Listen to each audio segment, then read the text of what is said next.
খিচুড়ির জন্য আমার লাগবে গোবিন্দভোগ চাল, মুগ ডাল, আদা বাটা, গোটা শুকনো লঙ্কা, তেজপাতা ফোড়নের জন্য, হলুদ গুঁড়ো, জিরার গুঁড়ো, ধনের গুঁড়ো, লবণ, আর এখানে আছে স্বাদ মতো একটু স্বাদ হওয়ার জন্য চিনি দেব, আর একটু কালার হওয়ার জন্য কাশ্মীরি লঙ্কার গুঁড়ো দেব। এবার গ্যাসটা জ্বালিয়ে নেব, দিয়ে দেব তেল। খিচুড়িটা আমি একবারে ফোড়ন দিয়ে মশলা দিয়ে কষিয়ে গরম জল দিয়ে রান্না করব, পরে ফোড়ন দেব না।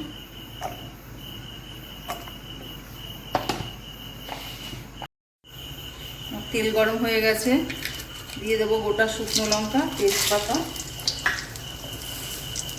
আর একটু গোটা জিরে।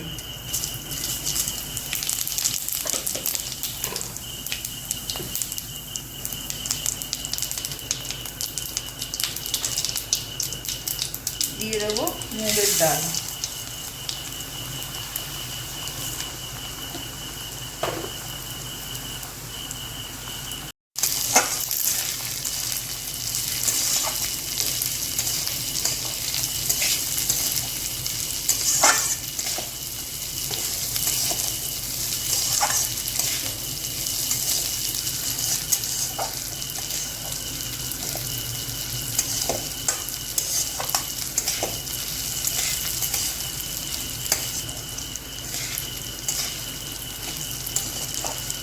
একটু ভাজা ভাজা হলে ডালটা, এর মধ্যে আমি চালটাও দিয়ে দেব।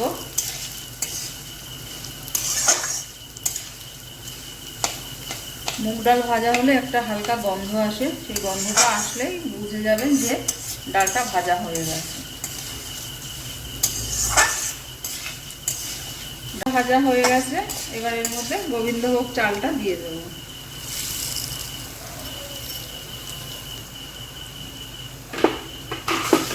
চাল ডালগুলো আমি ধুয়ে শুকনো করে নিয়েছি।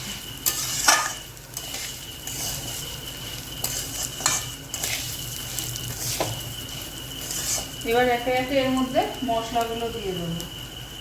দিয়ে দেবো হলুদ,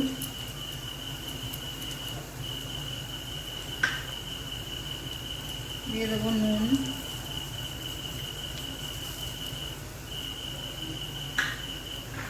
দিয়ে দেবো আদা বাটা, জিরের গুঁড়ো, ধনের গুঁড়ো, চেরা কাঁচা লঙ্কা, এর জন্য একটু কাশ্মীরি লাল লঙ্কার গুঁড়ো দিলাম, সামান্য, না দিলেও হয়।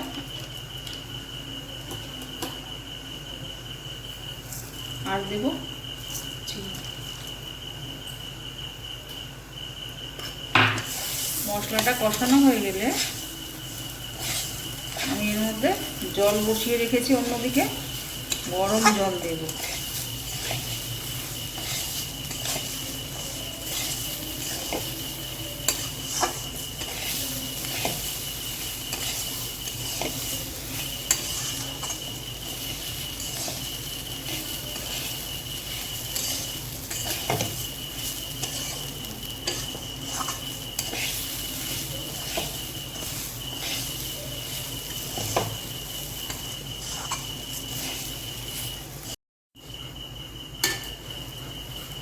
আমার চাল ডালটা ভাজা হয়ে গেছে মশলা দিয়ে, এবার গরম জল দিয়ে দেবো।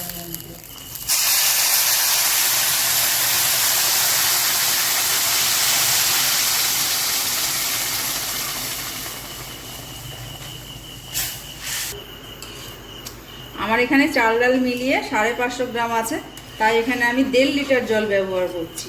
এখানে আমার একটু মানে টাইট টাইট খিচুড়ি হবে, একদম ঢিলা খিচুড়ি হবে না।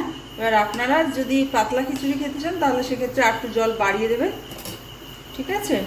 আমি একটু ঘন ঘন খিচুড়ি করি, শুকনো শুকনো।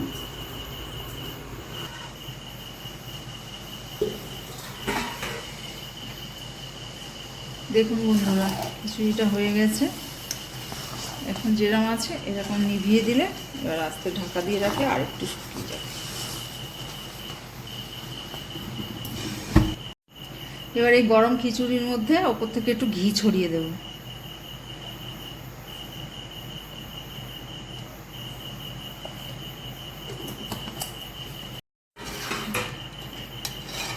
খিচুড়িটা হয়ে গেছে।